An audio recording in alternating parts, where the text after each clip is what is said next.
कैसे इंसान की आइडेंटिटी स्ट्रॉन्ग करता है फर्स्ट हाउस और उसी तरह वीक भी करता है? मेरी नज़र में पहला घर होता है या तो सब्र का या उतावलेपन का। डिसीजन मेकिंग करनी हो, सब्र से की हुई डिसीजन मेकिंग इंसान को सक्सेस देती है। जल्दबाजी में की हुई डिसीजन मेकिंग वो इंसान को भंवर में भी गिरा सकती है। जीवन काल के अंदर ये अपने बच्चों का सुख कितना पाएगा, जीवन साथी का कितना पाएगा, कितने घरों को खराब करेगा या कितने घरों को आबाद करेगा, ये बताने वाला होता है ज्योतिषी। 3 महीने के कोर्स के अंदर क्या कोई ज्योतिषी बन सकता है? लग्न मजबूत करोगे मतलब खुद की आइडेंटिटी को मजबूत करोगे। तो लग्न कैसे मजबूत होता है? क्या रेमेडीज आप सजेस्ट करेंगे? लगन के अंदर राशि जो मर्जी हो, लगन को मजबूत करने के लिए सूर्य और मंगल को अच्छा करना ही लगन को मजबूत करना होता है।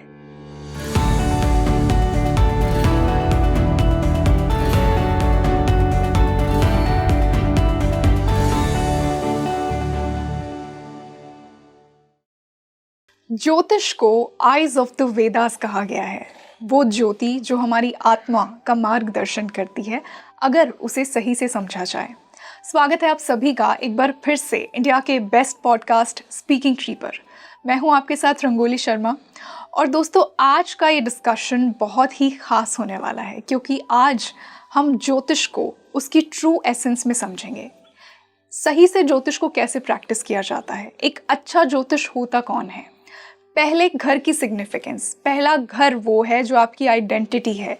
जीवन में कुछ भी अचीव करना है तो पहले घर को स्ट्रॉन्ग करो। पहला घर वीक है तो आप कुछ हैं ही नहीं। ये सब बातें हमें सुनने को मिलती हैं। आज इन सभी को हम बहुत अच्छे से डिटेल में जानने वाले हैं। एक बहुत ही खास मेहमान जो हमारे साथ जुड़े हैं, जिन्हें यूँ तो किसी इंट्रोडक्शन की ज़रूरत नहीं है, पर मैं वेलकम करती हूँ रिनाउंड एस्ट्रोलॉजर गुरुदेव जी.डी. वशिष्ठ का। Sir, welcome to speaking. खुश हो बेटा, सुखी रहो, खुश है दाता।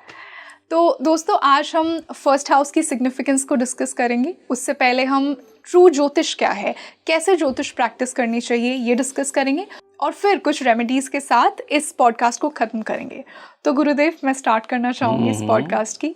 तो पहले मैं आपसे ये जानना चाहूँगी कि ज्योतिष को सही से कैसे प्रैक्टिस करना चाहिए। बहुत से लोग एस्ट्रोलॉजर्स बन रहे हैं, 3 महीने में कोर्स करके बोल रहे हैं कि मैं एस्ट्रोलॉजर हूँ। सही में एक ट्रू ज्योतिष कौन होता है? क्या ज्योतिष की पढ़ाई होती है? सिर्फ बेसिक रूल्स पढ़ने से कोई ज्योतिष नहीं बनता है। आज 42 साल की प्रैक्टिस के बाद अगर मुझसे ये पूछा जाए कि आप कंप्लीट ज्योतिष है, तो मेरे मुंह से निकलेगा ना। ठीक है। और ज्योतिष कितनी की गहरी चीज है, ये तो मैं अपने आखिरी दिनों में बताऊंगा कि आज तक जो मैं ये जर्नी तय करके आया हूं और ये जा कहां तक रही है, क्योंकि पिछला मैं सफ़र तय कर चुका हूँगा और अगला मेरे दिमाग में होगा। तो इसीलिए शायद कहते हैं कि ज्योतिष पूरा सीखने के लिए एक जन्म कम है। यस। तो बेटा, ये 5 दिन के कोर्स, 3 महीने के कोर्स या 6 महीने के कोर्स क्या दे देंगे? कुछ नहीं दे सकते। ज्योतिष का मतलब है इस धरती पर अगर मिट्टी है तो किस ग्रह से बनती है। इस मिट्टी के अंदर अगर हम बीज डालें तो ये क्या बनती है। मिट्टी में पानी डालें तो क्या बनता है। मिट्टी को हम कौन सी छत पे लगा दें तो ये क्या बनती है। और मिट्टी को अगर हम क्यारियों में गिरा दें तो क्या बनती है। मिट्टी का लेपन अपने शरीर पे कर ले तो वो क्या बन जाती है। और मिट्टी को अगर हमने अपने बेडरूम में रख लिया तो वो क्या बन जाती है। और अगर उसे हमने अपने टेरेस पे रख लिया तो क्या बन जाती है। और ये तो मेरे पास शब्द कम हैं, नहीं तो मिट्टी की और भी मैं बहुत सारी चीज़ें बताता। ठीक है ना, एकदम याद नहीं आती। तो एक मिट्टी को कितनी तरह का बनाया जा सकता है, ये अगर ज्योतिषी को नहीं आता तो बेटा वो ज्योतिषी नहीं हो सकता, है ना। और इसके बाद मिट्टी की जांच। मिट्टी काली है तो वो क्या है, मिट्टी लाल है तो क्या है, मिट्टी सफ़ेद है तो क्या है, समझे। और कौन से एरियो के अंदर कौन सी मिट्टी पाई जाती है, बेटा ये एक ज्योतिषी का ही काम है जांचना। और फिर उस मिट्टी के अनुसार वहां पैदा क्या हो सकता है, उस एटमॉस्फेयर के हिसाब से वहां पैदा क्या हो सकता है, और वहां पर पैदा करने के लिए ये मिट्टी और ये मौसम सिर्फ इसी चीज के लिए अनुकूल है, ये है ज्योतिष। समझ गए? तो ज्योतिष इतनी बड़ी चीज है। ये तो मैंने अभी एक सिर्फ मिट्टी की बात की है, इसके अलावा दुनिया में कितनी बड़ी चीजें हैं, कितनी ज्यादा है। तो सोच के देखो कि एक ज्योतिषी, उसकी कितनी बड़ी पढ़ाई होनी चाहिए, उसका दिमाग कितना बड़ा होना चाहिए, उसकी सहन शक्ति कितनी बड़ी होनी चाहिए, उसकी रिसर्च कितनी बड़ी होनी चाहिए। और ये सब कुछ करते करते एक ज्योतिषी को थकने का अधिकार बिल्कुल नहीं है, अगर वो ज्योतिषी है तो। ये है ज्योतिष, समझ गए ना? और ये तो हमने बात ही कुछ नहीं करी, सिर्फ एक हिस्से की बात करी है। तो इसी तरह से अपने आप को इन सब की स्टडी में डालते हुए, प्रैक्टिकल करते हुए, अपने आप को रोज 100 चैलेंज देने वाला, और उसके एक एक चैलेंज के ऊपर कई कई दिन खराब करके उसके बारे में सोच के रिजल्ट निकालने वाला इंसान ज्योतिषी होता है ना? वो ज्योतिषी नहीं होता जो 3 महीने का कोर्स करके कहता है कि मेरे को सारे ग्रह पता चल गए कि कहाँ बैठ के कौन क्या फल देगा। ये ज्योतिषी नहीं होते। ये होते हैं जो हम घर पे तोते पाल लेते हैं ना बेटा, ये वो होते हैं कि जिनको जो सिखाया जाए बस वही बोलते हैं। और ज्योतिष बैठे बैठे जब एक कुंडली की गणना करता है ना, तो वो सामने जो कुंडली दिखा रहा है उसकी आत्मा में क्या है और उसकी आवाज में क्या है, इन दोनों के डिफरेंस को बहुत भली भांति समझता है। समझ ना? हर इंसान इनोसेंट है, हर इंसान एक ही चीज के लिए पैदा हुआ है, और वो है शिकायत करना। आप किसी भी लड़ाके आदमी से, रोज सबसे लड़ने वाले से आप पूछ लो कि भाई तू लड़ता क्यों है, वो एक ही बात कहता है, मैं सही बात पे तो लड़ता हूँ। उसने कभी कहा ही नहीं कि मैं गलत हूँ। मैंने अगर आज तक 1 लाख इंसान से ये सवाल पूछा है कि तेरे को गुस्सा कितना आता है, वो कहता सही बात पे आता है। किसी आज तक एक ने नहीं कहा कि मैं किसी गलत बात पे गुस्सा करता हूँ। समझे ना? तो हर इंसान सही है, हर जानवर सही है, हर इंसान की बुद्धि सही है, लेकिन उसके अकॉर्डिंग डिसीजन देने वाला एक ज्योतिषी होता है कि ये सही है या गलत है। ये होता है ज्योतिष। पैदा होते ही बता देने वाला कि ये जीवन में कहाँ तक की तरक्की पाएगा बच्चा, कौन कौन से मोड़ पे इसको कौन कौन सी तकलीफ़ें आएंगी, ये उनको तकलीफ़ों को जीत के सच में परचम लहराएगा या ये गर्क हो जाएगा, ये बताने वाला होता है ज्योतिषी। और जीवन काल के अंदर ये अपने बच्चों का सुख कितना पाएगा, जीवन साथी का कितना पाएगा, कितने घरों को खराब करेगा या कितने घरों को आबाद करेगा, ये बताने वाला होता है ज्योतिषी।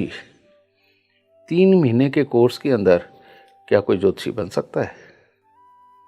हैं? 1 साल में बन सकता है? नहीं, कभी नहीं बन सकता। इसीलिए अभी भी मेरे 68,000 स्टूडेंट्स हैं जिनको मैं फ्री में पढ़ाता हूँ। सब जानते हैं बुधवार को मैं क्लास लेता हूँ शाम को, लेकिन अब थर्सडे हुआ करेगी शाम को। लेकिन उसके अंदर मेरे को प्रॉब्लम ये आ रही थी कि अगर 400 ज्योतिषी आए हैं ऑनलाइन जूम में, तो उसके साथ में 600 वो लोग आते थे जो कुंडली दिखाने के लिए आ जाते थे।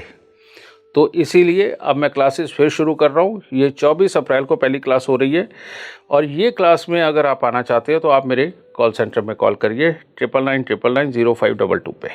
ठीक है?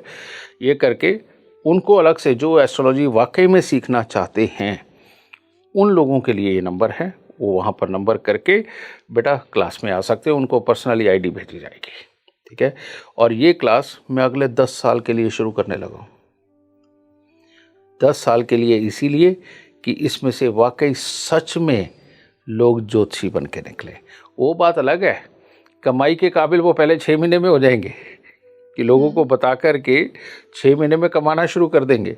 लेकिन एक अच्छा जीडी वशिष्य मान लो बनना है तो भाई ये 10 साल पढ़ना बहुत ज़रूरी है। जो मैं पढ़ाने के लिए तैयार हूँ और करने जा रहा हूँ। ओके। मेरा ख्याल तुम्हें समझ आ गया होगा ज्योतिष क्या होता है। हाँ जी सर। सर आपके इस डिस्क्रिप्शन से मुझे एक चीज़ ये समझ आई कि ज्योतिष में इंट्यूशन का बहुत बड़ा रोल है। चाहे तुम किसी गुरु के अंडर सीख लो, चाहे तुम कितनी बुक्स पढ़ लो, जब तक तुम अंदर से तुम्हारा इंट्यूशन स्ट्रांग नहीं होगा, जब जैसे आपने बोला ना उसकी आत्मा को पढ़ना सामने वाली, तो ये तो इंसान तभी कर सकता है जब उसके अंदर का इंट्यूशन बहुत स्ट्रांग हो। तो मुझे लगता है कि इंट्यूशन का बहुत बड़ा रोल है इसमें। दुनिया के अंदर जितनी भी तरह के लोग जितनी भी तरह की चीजों के ऊपर रिसर्च कर रहे हैं ना बेटा, वो सबको इंट्यूशन होती है। अच्छा। अब केमिकल फार्मूला ही ले लो, एक में दूसरी चीज मिलाई, कितनी मात्रा में मिलाई, तीसरी कितनी मात्रा में मिलानी है, ये तीसरी कितनी मात्रा में मिला के उसको क्या रिजल्ट मिलेगा, ये इंट्यूशन ही तो है। रिजल्ट थोड़ी है, ये तो इंट्यूशन है। सक्सेस होगी तो वो रिजल्ट पॉजिटिव होगा, वरना नेगेटिव तो है ही, है ना। यही नेगेटिव पॉजिटिव का खेल करते करते जब आदमी पारंगत हो जाता है तो वो किसी भी चीज का मास्टर बनता है, समझ गए। और जिसने बहुत सारे अपनी लाइफ में एक्सपेरिमेंट किए हों तो उसको फौरन किसी भी एक्सपेरिमेंट में होने वाली जो भी प्रतिक्रिया है उसके प्रति एक इंट्यूशन होती है कि ये पॉजिटिव जाएगा कि नेगेटिव जाएगा। तो कुल मिला के बात क्या है, practice makes man the perfect. Practice he perfect करती है। आप सोचो कि आज बड़े ड्रामे होते हैं बेटा कई जगह, छोटे से बच्चे को खड़ा कर दिया जाता है, वो राशियां बोल के बताता है, ये अप्रिशिएबल बात भी है, लेकिन उसको ये बता देना है कि ये शादी करवाने का स्पेशलिस्ट बन चुका है या फलानी चीज का स्पेशलिस्ट बन चुका है, ये गलत है, समझिए ना। क्योंकि जब ज्योतिषी कोई बनता है वो पर्टिकुलर एक हिस्से का नहीं बनता, उसको तो सारे ही हिस्से आने बहुत जरूरी होते हैं, तब ज्योतिष बनता है, ठीक है। जैसे हमारे ना देश के अंदर पहले एक जनरल फिजिशियन हुआ करते थे, वो क्या करते थे, मरीज आता था ना उसके साथ उठ के जाते थे कि चल तू वहाँ पेशाब करके आ, मैं देखने जाऊँगा, अपनी पोटी लेके आ, टेस्ट करवाऊँगा। वो उसकी नब्ज देखा करते थे, आंखें देखा करते थे, जीभ देखा करते थे, है ना। उनको हर बीमारी के बारे में पता होता था, बस इतने से टेस्ट से, है ना। और आज की डेट में रिपोर्टें निकलवा के हालत दुखी कर देते हैं और किसी एक चीज़ के बारे में कहते हैं कि हम इस चीज़ के डॉक्टर हैं, है ना।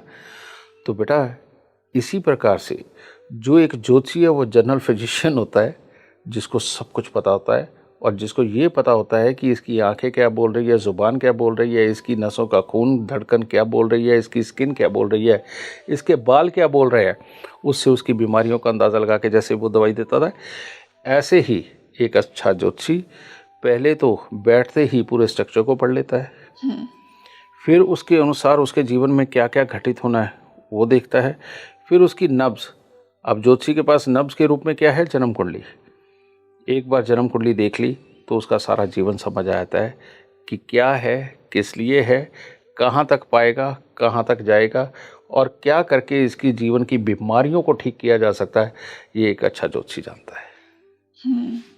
सर तो ज्योतिष का बहुत एवोल्यूशन भी हुआ है, बहुत तरह के ज्योतिष के भी प्रकार हैं। पराशरी ज्योतिष हो गया, नाड़ी ज्योतिषम हो गया, लाल किताब ज्योतिष हो गया, और कहीं ना कहीं हमारे ऋषियों को भी ये बात पता थी कि कलयुग में लोग इसे बहुत मिसयूज़ भी करेंगे, बहुत गलत तरीके से।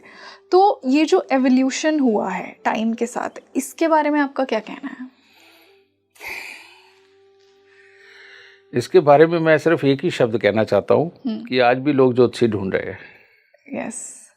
बस एक शब्द मेरा बहुत है, मतलब कोई रियल ज्योतिष नहीं है। सगे, मैंने ऐसा नहीं कहा। मैं ये कहना चाहता हूँ, मैं जब सम्मेलनों में जाता हूँ तो मैं एक शब्द बोलता हूँ कि कब तक टूटे हुए पुराने खंडरों के ऊपर झंडा लगा करके ये कहोगे मैंने जीत लिया, मैं कहा ये नहीं है, ये ज्योतिष नहीं है। मज़ा तो तब है आज की डेट के अंदर एक नया महल तैयार किया जाए, आलीशान भव्य महल, जिसके अंदर आना हर कोई अपना सौभाग्य समझे और आकर के धन्य होकर के अपनी ज़िंदगी को एक अच्छे मार्ग पे चला करके एक अच्छी जीत हासिल करके वो भी इस महल पे आके झंडा लगाए। मैं कहा ऐसे ज्योतिष की जरूरत है। पुराने शास्त्र जितने भी हैं, जिन्होंने भी लिखे, बहुत बड़े बड़े अपने समय के वो विद्वान थे।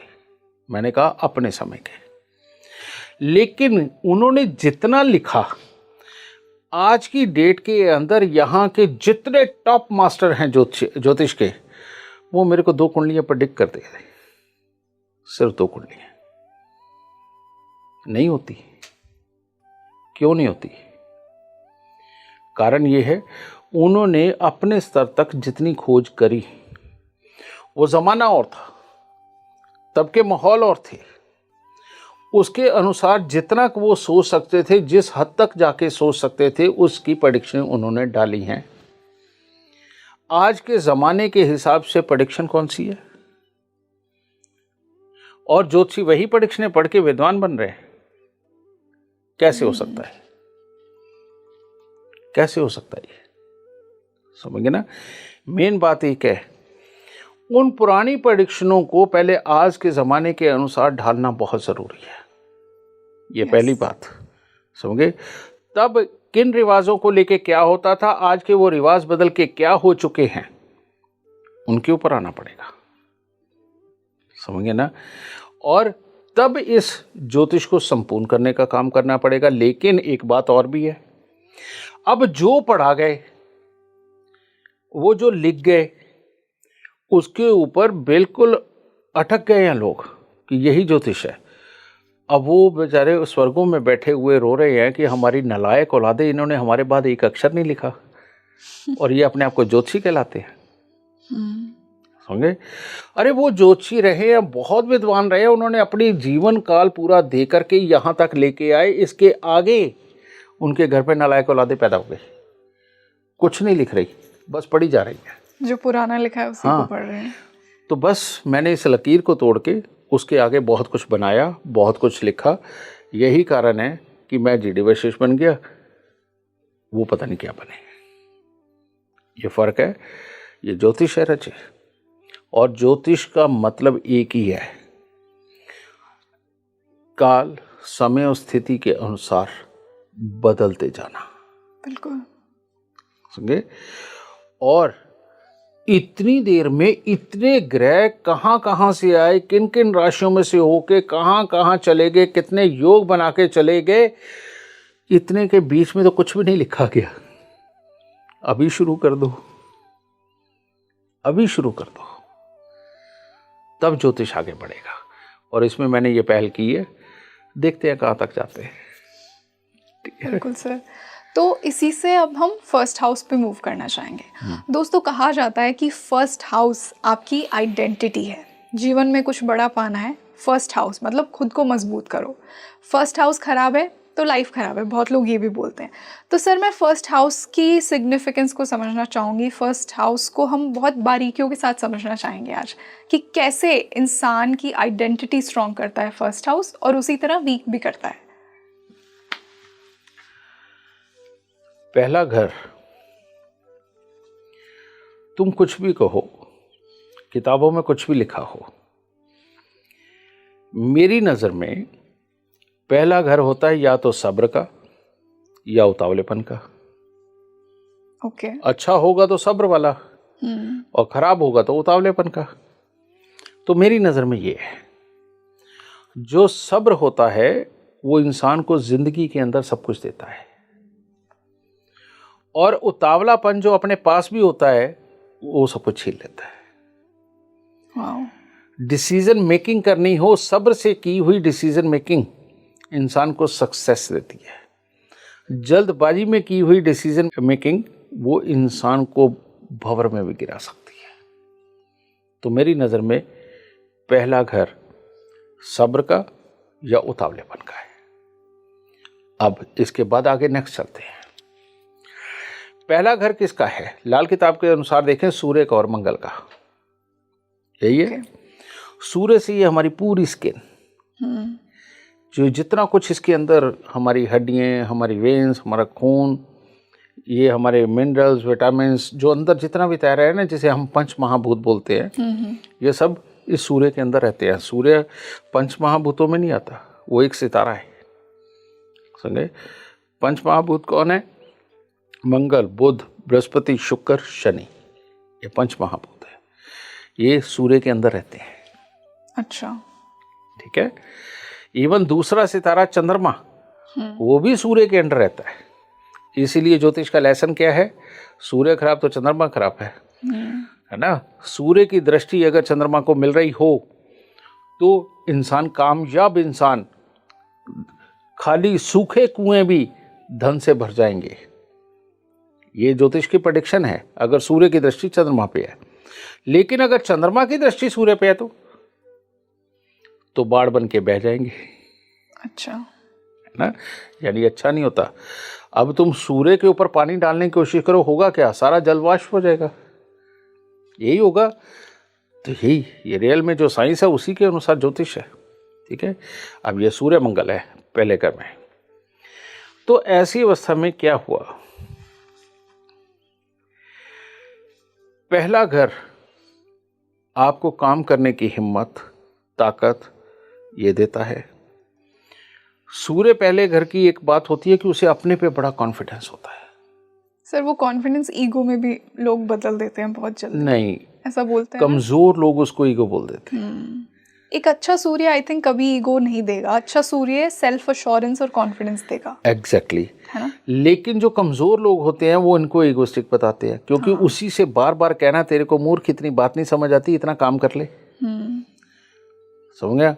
वो आदमी कहता है ये मुझे दुखी करता है, क्योंकि उसको बड़े सब्र वाले को पता है, वो करके पार कर चुका है उस काम को, उसको पता है ये कैसे करना, पर करने वाले को समझ नहीं आता। तो बेटा यही तो पूरी दुनिया में लड़ाई है, और दूसरी क्या है? यही तो एक लड़ाई है। और ये जो सूर्य मंगल है ये पहले घर को रिप्रेजेंट करते हैं। अब इसके अंदर लगन के हिसाब से ये बृहस्पति भी हो सकता है, शुक्र भी हो सकता है, मंगल भी हो सकता है, कुछ भी हो सकता है। लेकिन जो लगन का मालिक होगा उसके अंदर सूर्य और मंगल के गुण जरूर होंगे। तो अब ऐसी अवस्था में कोई भी लगन का मालिक बने, किसी भी राशि का पति, समझे ना, तो उसके साथ में सूर्य मंगल के गुण चलेंगे। और वो लगन में बैठे या किसी और घर में, वो वहां पर सूर्य मंगल की ताकत को लेकर के वहां कर्म करेगा। अगर वो अच्छा है तो अच्छा कर्म करेगा, बुरा है तो बुरा कर्म करेगा, लेकिन सूर्य मंगल की ताकत को लेकर के साथ में करेगा। ये बता दो कौन से ज्योतिष में लिखा है? ये वशिष्ठ ज्योतिष में लिखा है, जो अब मेरा है, जो मैंने बनाया है, लेकिन पहले नहीं, है ना? तो ये बदलाव की जरूरत थी, वो मैंने किया है। पहले घर का ये सबसे पहला असूल है। और सच बात है, इस दुनिया के अंदर किसी ने भी अगर कुछ भी पाया है, वो अपने सब्र से, धैर्य से, हिम्मत से, ताकत से लड़के और ना हारने की अपनी आदत की वजह से ही ज़िंदगी के अंदर बड़ी बड़ी सक्सेस से पाई जाती है, जो लोगों ने पाई भी है। ये होती है लगन की ताकत। अब उसके अंदर कोई इंजीनियर बन गया, कोई डॉक्टर बन गया, कोई ज्योतिषी बन गया, कोई साइंटिस्ट बन गया, कोई मंत्री बन गया, कोई प्रधानमंत्री बन गया, कोई बहुत बड़ा बिजनेसमैन बन गया, ये सारा कुछ सही मायने में अगर देखा जाए, सब कुछ पा लेने की ताकत की अगर शुरुआत कहीं से होती है तो वो लगन से होती है। और ये कोई मायने नहीं कि लगन में ग्रह हो या ना हो। और अच्छे अच्छे कामयाब लोग ऐसे हैं जिनके लगन में कोई ग्रह नहीं है। ठीक है? तो पहले घर की ये है डेफिनेशन। तो सर, पहला ग्रह स्ट्रॉन्ग और वीक कैसे बनता है? अब तो तुमने वो ज्योतिष पूछ लिया जो 10 साल के बाद भी लोगों को समझ नहीं आता। अच्छा। पर मैं तुम्हें बताऊंगा जरूर। मान लीजिए किसी का मेष लगन है, अब उसके अनुसार देखा जाए कि मंगल है, ठीक है, तो मंगल का सबसे बेस्ट घर कौन सा मानती हो, ये बताओ? 10th। शाबाश। क्योंकि एग्जॉल्टेड होता है वो कैप्रिकॉर्न में। क्यों होता है? क्योंकि चल रहने दे, मैं ये टेस्ट हो जाएगा। नहीं, मैं आंसर करना चाहूंगी। हाँ, बोलो बोलो। क्योंकि जैसा कि आपने बताया, एक सक्सेसफुल इंसान की निशानी होती है पेशेंस। मार्स क्या होता है? इम्पेशेंट। और कैप्रिकॉर्न जो मकर राशि होती है वो राशि ही होती है डिसिप्लिन और पेशेंस की। तो जब मंगल ने डिसिप्लिन और पेशेंस सीख लिया तो वो अपनी उच्च अवस्था में आ गया। शाबाश। मैं इसको ऐसे बोलता हूँ कि मंगल है गर्म और शनि है ठंडा पहाड़। हाँ। ठीक है, ठंडे पहाड़ पे अगर गर्म को रख दोगे तो न्यूट्रल हो जाएगा कुछ। ठीक है, जिसकी वजह से गर्म और सर्द दोनों का बराबर फल मिलता है। लेकिन ये इतने डिप्लोमेटिक भी होते हैं, दुनिया के अगर अंदर कोई पैसे दे के कत्ल करवाता है ना तो यही लोग करवाते हैं, ये खुद सामने जाके नहीं लड़ते, समझ ना। तो वहाँ ये सच में अच्छा होता है। चलो तुमने मान लिया। क्या तुम ये कह सकती हो कि अगर लगन का मालिक मेष जाकर के 10वें घर में बन गया तो सबके अंदर इतनी पेशेंस होती है? सब लोग इतनी तरक्की करते हैं, इतनी ऊंचाई पाते हैं, उनके पास हमेशा ही कामकाज होता है, क्या तुम कह सकती हो? नहीं। रोड पे भीख मांगते दिखा दूंगा ऐसे लोगों को जिनके ये लगन का मालिक 10वें घर में हो, और नहीं तो आम मिल जाते हैं बेचारे गरीब से। ये कैसे होता है? कहाँ लिखा है, किस ज्योतिष में लिखा है? मकर का उच्च का मंगल, लगन का मालिक, वाह। शास्त्रों में पढ़ के देख, क्या बड़े बड़े बखान किए हुए हैं। तो यही लोग भिखारी क्यों मिलते हैं? वो इसलिए मिलते हैं क्योंकि कहीं ना कहीं ज्योतिष अभी अधूरा है, जिसको मैंने पूरा करने की कोशिश की है। समझे? अब मैं तुम्हें बताता हूं, 10वें घर के अंदर मंगल बैठा दे, 5वें घर के अंदर एक भी कोई ग्रह है, चाहे उसका दोस्त चाहे उसका दुश्मन, पूरा घर गरीब होगा।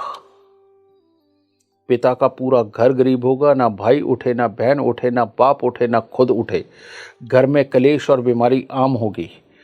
और अगर थोड़ी देर के लिए जो नौकरियां लगती हैं, थोड़ी देर के लिए जो अच्छा समय आता है ना, वो अपना ही कोई रिश्तेदार थोड़ी देर के लिए तरस खा के उसे काम पे लगाएगा, और जैसे काम पे लगाएगा या तो उसका एक्सीडेंट हो जाएगा या बीमारी आ जाएगी।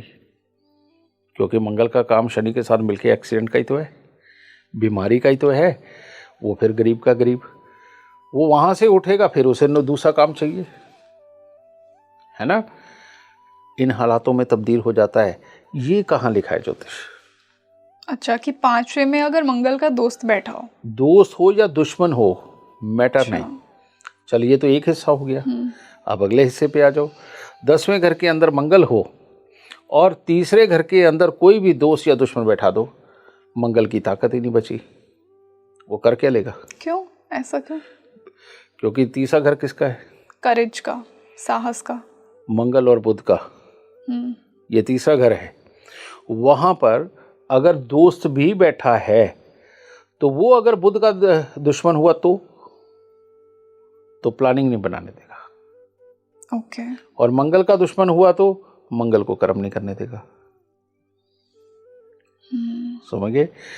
और ये जो चीज है, यहां आके मंगल फिर खराब। फिर उसके आगे चलते हैं।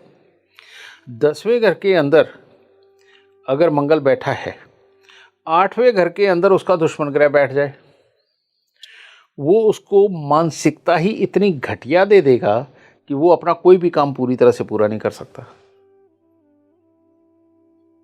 ठीक है। और 12वें घर में अगर उसका दुश्मन ग्रह बैठ गया तो वो उस इंसान के सपने और उसकी सुख भोगने बड़े अटपटे, वो सुख जिनको वो अंदरूनी रूप से चाह रहा है, वो उनकी सोच में इतना रहेगा कि उसको कर्म नहीं करने देगा। तो ये बेचारा मंगल क्या कर लेगा? कुछ नहीं कर सकता। और अगर 8वें घर में कोई मित्र ग्रह आके बैठ गया तो वो क्या करता है? वो सपने बड़े कर देता है, कर्म छोटा कर देता है। आदमी फिर नहीं कामयाब होता। और 12वें घर में उसका मंगल का मित्र ग्रह कोई बैठ गया तो क्या करेगा? वो सुखों में, विलासता के अंदर इतना डूब जाएगा कि वो अपना कर्म नहीं करेगा। जैसे वो पहले एक नवाब हुआ करते थे, वो किसी राजा के यहाँ मंत्री वगैरह थे, तो बड़ी मशहूर सी कहानी मेरे दिमाग से चूक गई है। तो वो कह रहे, सेना आ गई है, उठिए बताइए क्या करना हो। कहते ठहर जो, शतरंज की बस यही चाल रह गई है, शतरंज की यही चाल रह गई है ना। क्या कहानी है वो मेरे दिमाग से निकल गई। तो ये जो लोग अपने ज़रूरी कामों को भी छोड़ देते हैं अपने शौक की वजह से, इनके 12वें और 10वें घर में ग्रह होते हैं, दोनों मित्र होते हैं। अच्छा, तो मतलब आपने मंगल को हर भाव से रिलेट करके बताया है, इसलिए मंगल की पावर नहीं आ पाती है। रिलेट करके नहीं बताया, मंगल अकेला बैठा ही यहाँ शुभ है। अच्छा। लेकिन तब शुभ है जब तीसरे में, 5वें में, 8वें में, 12वें में कोई ग्रह ना हो। ओके, और अगर मंगल के साथ कोई और ग्रह बैठा हो इसी 10वें में, तो मंगल का अपना वजूद कुछ भी नहीं है। चाहे मंगल का उच्च अपना का मंगल हाँ हो। कुछ भी हो, उसका अपना वजूद ही नहीं बचा, समझ गए ना। और मंगल अकेला ताकतवर है, सूर्य के साथ सुपर ताकतवर है। ये सच बात है कि ये सारी चीजें कहीं नहीं लिखी हुई। इतने सारे कॉम्बिनेशन, इतने सारे हालात किसी ज्योतिष में नहीं लिखे। ये अपने इस ज्योतिष की 42 साल के मेरे सफ़र में मैंने ये खुद वैदिक ज्योतिष से लेके केपी ज्योतिष तक जोड़ के, लाल किताब को बीच में जोड़ के, इनके अपने सूत्र बना करके मैंने वशिष्ठ ज्योतिष तैयार किया है। इसमें आकर के ये सब मिलता है। आज की डेट में पूरे वर्ल्ड में मैं अकेला ज्योतिषी हूँ जो 1.5 मिनट के अंदर पास्ट, प्रेजेंट, फ्यूचर पढ़ के बताता है। इतनी देर के अंदर आदमी पूरी तरह कुंडली नहीं देख पाता, और मैं पास्ट, प्रेजेंट, फ्यूचर बता के उपाय दे देता हूँ। समझे, इतनी मेहनत करनी पड़ेगी बेटा, तब ज्योतिषी बनोगे। और इसीलिए लोगों को ये अच्छा ज्योतिषी बनाने के लिए मुझे 10 साल अभी और पढ़ाना पड़ेगा। ये रीज़न है। तो सर, इसी से मैं दूसरे सवाल पे आना चाहूंगी कि हर ज्योतिष बोलता है कि लग्न को मजबूत करो, लग्न मजबूत करोगे मतलब खुद की आइडेंटिटी को मजबूत करोगे। तो लग्न कैसे मजबूत होता है, क्या रेमेडीज आप सजेस्ट करेंगे?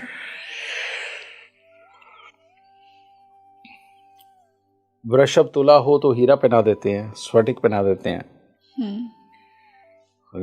और धनु मीन हो तो पुखराज पहना देते हैं। ऐसे लगन नहीं मजबूत होता।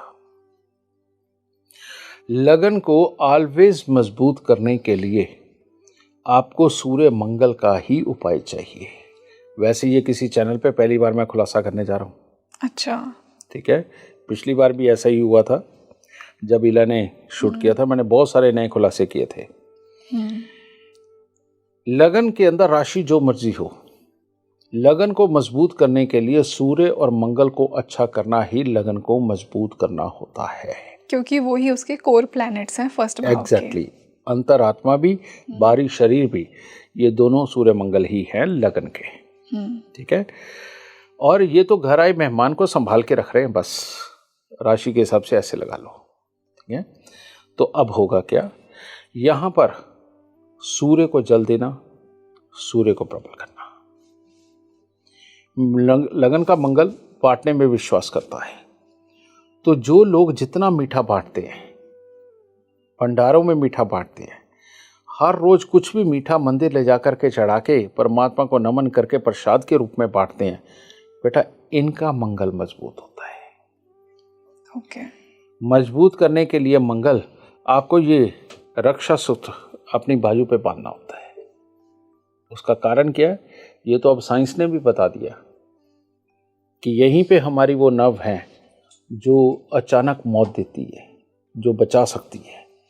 तो हमारे तो वेदों में पहले से लिखा है कि रक्षा सूत्र अगर आप बांध के किसी भी बड़े कार्य के लिए जाते हो, चाहे आप लाख थक जाए, हार्ट अटैक नहीं हो सकता। अच्छा। तो इसलिए हाथ पे कलावा बहुत ज़रूरी। औरतों को शादी के बाद, क्योंकि बहुत काम होता है, उनको चूड़ियाँ पहन के रखना बहुत ज़रूरी है। चूड़ियों का विधान भी वहीं से शुरू हुआ है। और आदमी को रक्षा सूत्र, नहीं तो पहले भी आदमी लोग कंगन पहनते रहे हैं, समझ गए। और ये रक्षा सूत्र हमारी एक एक चीज़ जो है साइंस के साथ जुड़ी हुई है। तो हाथ के ऊपर जो आज मेरा छूट गया, ये थोड़ा ख़राब हो गया था तो उतर गया, नहीं तो ये रक्षा सूत्र जितना मोटा है, लगन उतना मजबूत है। वाह। समझे। और जितना मीठा मंदिर में चढ़ा करके आप वितरित करते हैं, उतना मंगल और सूर्य मजबूत रहेगा। और मंगल को मजबूत करने के लिए सबसे बड़ी बात, सूर्य लगन में हो तो दान कल्याण है, मंगल लगन के अंदर हो तो दान कल्याण है। तो गरीबों के ऊपर तरस खा करके उनको कुछ ना कुछ दान देते रहना और उनकी मजबूरी में मदद करना, जितने लायक आप हो, ये लगन को मजबूत करना होता है। समझे? तो इस तरह से लगन मजबूत होता है बेटा। और काले नीले कपड़े पहनने वाले लोग जो रेगुलर पहनते हैं, रोज पहनते हैं, उनका लगन कभी भी मजबूत नहीं हो सकता। उनका लगन कभी भी मजबूत नहीं हो सकता। इस बात का खास ख्याल रखना। तो मतलब क्या ये रंग पहन ही नहीं सकते? एक बात बता, विचारों के अंदर, मजबूती के अंदर छेद करने वाला जो कलर है वो किसको मजबूत रहने देगा? है ना? तुम मजबूत हुए यानी कि शरीर गर्म हुआ, तुम्हारा अहम गर्म हुआ, तुमने कहा डेडिकेशन एक पाई, काला रंग पहनते ही अबे छोड़ना, इसमें मेरे को बेनिफिट क्या होने वाला है, काहे को मैं फालतू में लड़ता फिरूंगा, छोड़ना। ये छोड़ देने की प्रवृत्ति कौन देता है? काला रंग। सर पर ये तो शनि का रंग भी है ना। हाँ तो मैं कह तो रहा हूँ, छोड़ देने का अगर कोई देता है, कॉन्फिडेंस की अगर कमी देता है, कौन देता है? काला रंग देता है। तो कॉन्फिडेंस की कमी देने वाला रंग पहनोगे और लगन को मजबूत करोगे क्या? तो इसीलिए काला रंग छोड़ना पड़ेगा ना, तभी तो लगन मजबूत होगा। यही कारण है कि बहुत सारी दुनिया ऐसी है जो काला रंग नहीं पहनती। अच्छा। हाँ। तो सर मतलब ये जो आपने रेमेडी बताई है, ये कोई भी कर सकता है, किसी भी लग्न का इंसान, चाहे कोई भी ग्रह बैठा हो? कोई भी, किसी भी लगन का इंसान, आदमी हो, औरत हो, बच्चा हो, बूढ़ा हो, उन सब के लिए। वाह। हाँ। ओके। तो सर थोड़ा वास्तु से कनेक्शन भी समझाइए कि पहले भाव का वास्तु में क्या सिग्निफिकेंस है? पहला घर जो तुम वास्तु जानती हो बेटा, उसका मेरे वास्तु से कोई मतलब नहीं। और जो दुनिया में वास्तु पढ़ाते हैं, मैं उसको नहीं समझता। मैं पढ़ता था बचपन की उम्र में, मैंने वही वास्तु पढ़ा है। वास्तु का मतलब यही क्या है, आपके घर का प्रवेश द्वार, वो किसी भी डायरेक्शन में हो सकता है। और प्रवेश द्वार के आसपास जो भी चीजें रखी हुई होती हैं, समझोगे ना, वो लगन के साथ संबंधित होती हैं। लगन के अंदर जो भी ग्रह आपके बैठे हों, दूसरे घर के अंदर जो ग्रह बैठे हों, 12वें घर के अंदर जो ग्रह बैठे हों, क्योंकि साझी दीवार भी है ये, ठीक है ना, तो अपने आप आपके घर की एंट्रेंस के ऊपर वो कलर, वो वस्तुएं अपने आप आके जुड़ती हैं। यस। समझे? आप दुनिया में किसी का घर देख लीजिए, जो भी लगन के अंदर, दूसरे घर के अंदर, 12वें घर के अंदर ग्रह बैठे हुए ना, उसी से रिलेटेड चीज़ें आपको वहाँ मिलेंगी, उसी से रिलेटेड कलर मिलेंगे। और अगर बिल्कुल दरवाजे पे किसी रिश्ते का रूम बना हुआ है ना, किसी रिश्ते का, मान लो भाई का, बहन का, माँ का, बाप का, दादा का, किसी का भी, तो आपको ये लगन के दोनों हिस्सों में कहीं ना कहीं ये ग्रह बैठा नजर आ जाएगा। और लाख आदमी कोशिश कर ले, अपनी जन्म कुंडली के अनुसार ही घर मिलता है, कोई माई का लाल बना नहीं सकता वैसा घर। आप लाख किसी अच्छे घर में चले जाइए, वहां पर आपको कोई ना कोई प्रॉब्लम आ ही जाएगी कि जहां आप जो बनाना चाहते हो वो बनेगा ही नहीं। उस नक्शे के हिसाब से या किसी और मुसीबत के हिसाब से पॉसिबल ही नहीं हो पाएगा। समझिए? इसे बोलते हैं डेस्टिनी, कि जहां इंसान करना तो चाहता है लेकिन अपनी मन मर्जी ना कर पाए, इसी को डेस्टिनी बोलते हैं। तो इसी को जन्म कुंडली बोलते हैं। लेकिन लाल किताब, वशिष्ठ ज्योतिष, इनके फार्मूले ऐसे हैं कि ये बहुत कुछ बुरा बदलने की ताकत रखते हैं। सर जैसा कि आपने डेस्टिनी की बात की, आजकल लोग बहुत ये बोलते हैं कि फ्री विल का बहुत बड़ा रोल है। लोग कहते हैं कि डेस्टिनी तो ठीक है, भगवान ने हमारी एक किस्मत लिख के भेजा है, हमें एक चार्ट बना के भेजा है, पर हम सबकी एक फ्री विल भी है। तो आपको क्या लगता है कि फ्री विल का कितना रोल है हमारी लाइफ में? फ्री विल वैसे ही हो गई जैसे एक आप आदिवासी को शहर में ले आओ तो अभी भी वो कबूतर के पीछे भाग पड़ेगा, मेरा अभी का खाना यही है। ओके। है ना? उसने अभी भी किसी बकरे को देखा तो उसे मार के खाने की पूरी कोशिश करेगा एक आदिवासी। तो ये अपने अंदर जो ख्वाहिशों का जंगल बसा पड़ा है ना बेटा, उसे फ्री विल बोलते हैं। लेकिन उस फ्री विल वाले से पूछे कि तेरी अकल कितनी बड़ी है, तो क्या सॉल्व कर सकता है, क्या पा सकता है, आज तक तूने पाया क्या है और किसी के लिए किया क्या है। समझे, हमारे यहाँ फ्री विल का नाम पता क्या होता था? क्या? हमारे यहाँ फ्री विल का नाम होता था वानप्रस्थ। बुढ़ापे के अंदर जब सारी जिम्मेवारियां निभा के हम घर परिवार त्याग करके परमात्मा के नाम के लिए अपनी मनमर्जी की जिंदगी जीने चले जाते थे, हम लोग तब फ्री विल किया करते थे। ओके। जवानी के अंदर अपनी तमन्नाओं को लेके उल्टे सीधे कर्म करने का नाम फ्री विल होता है क्या? दुनिया से डर के भागे हुए बाहर जाके सुल्फा पीने के नाम वाले को ये फ्री विल कहते हैं क्या? अपनी कीमती जवानी के दिन जिसके अंदर तुम जिंदगी के अंदर बहुत ऊंचाइयां पा सकते हो, उसके अंदर अपने वक्त को खराब करने का नाम फ्री विल देते हो। ये वक्त आएगा कहां से वापस? पहले तो जिंदगी नहीं समझते, अपने आप को नहीं समझते, हालात को नहीं समझते, शब्द बड़े बड़े पैदा कर सकते हैं, बस यही जिंदगी बन के रह गई।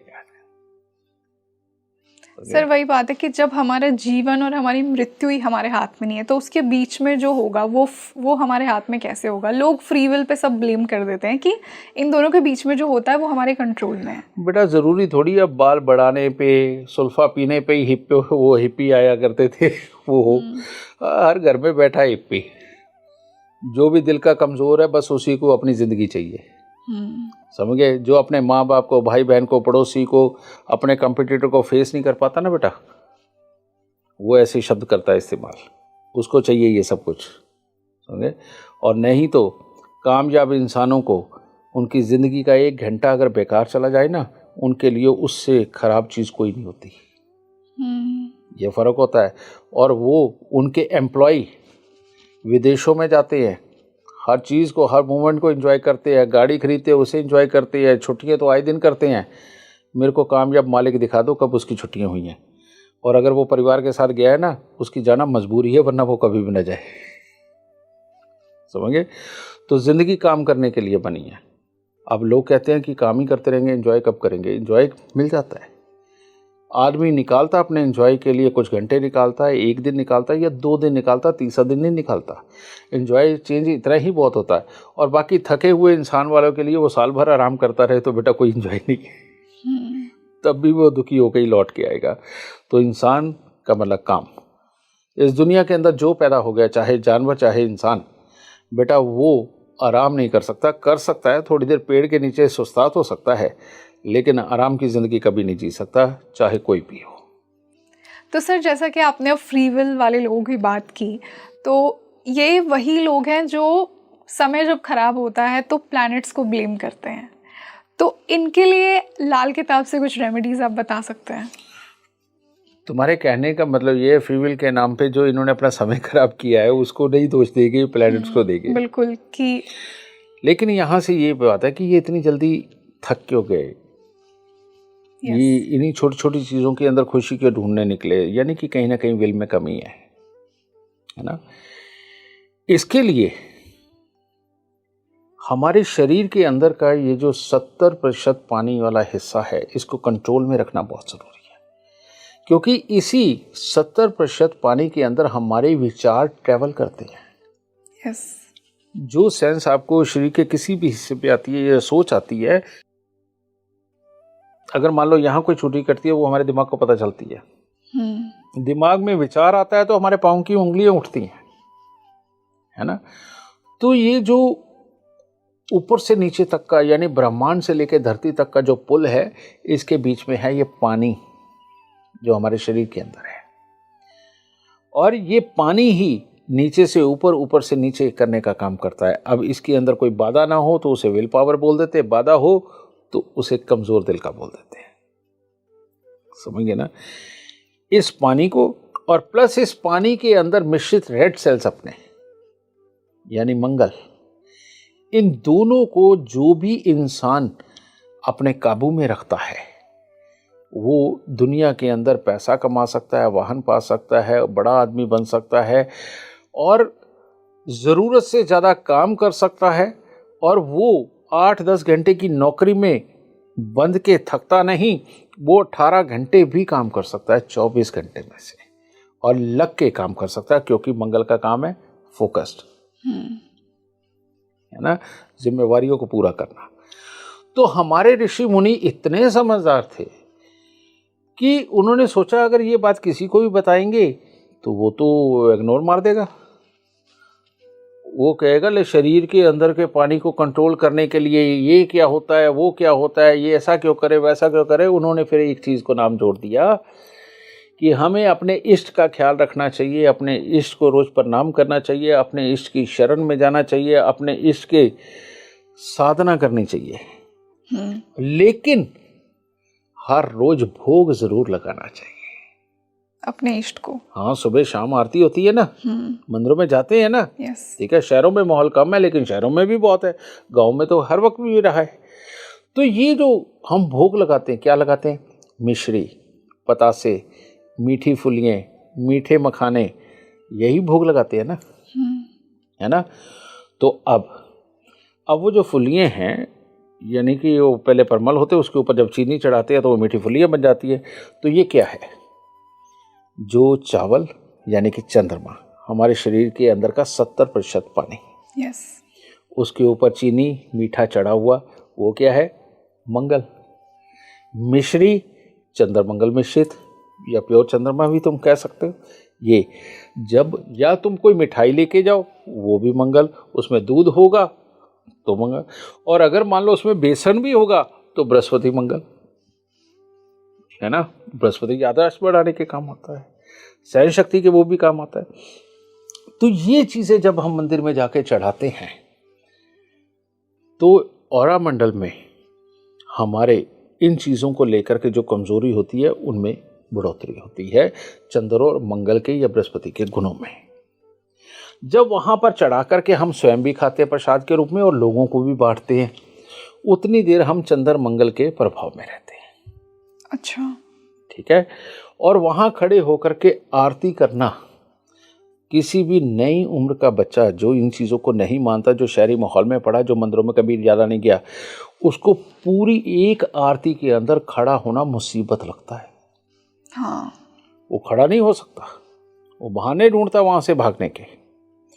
एक हवन के ऊपर जो कि 1.5 से लेकर 3 घंटे तक का होता है, उस पर बैठ नहीं सकता, भागता है।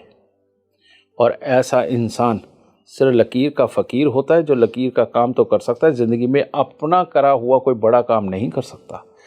तो धैर्य की शुरुआत कहाँ से होती है, आरती में खड़े होने से। चंद्र मंगल को अच्छा करने के लिए प्रसाद बांटने से, जो इंसान सुबह शाम मंदिर जाकर के प्रसाद खाता भी है, बांटता भी है, और आरती में खड़े होकर आता है, चंद्र मंगल को अच्छा करता है, लगन को मजबूत करता है, और जिंदगी के अंदर खूब तरक्की पाता है। Wow, thank you so much गुरुदेव, आपने इतना इंसाइटफुल पॉडकास्ट आज हमें दिया और इतनी एक्सक्लूसिव रेमेडीज के साथ। तो बहुत बहुत धन्यवाद आपका, आप सुख दे, खुशी दे, स्पीकिंग ट्री पर आए। Thank you sir.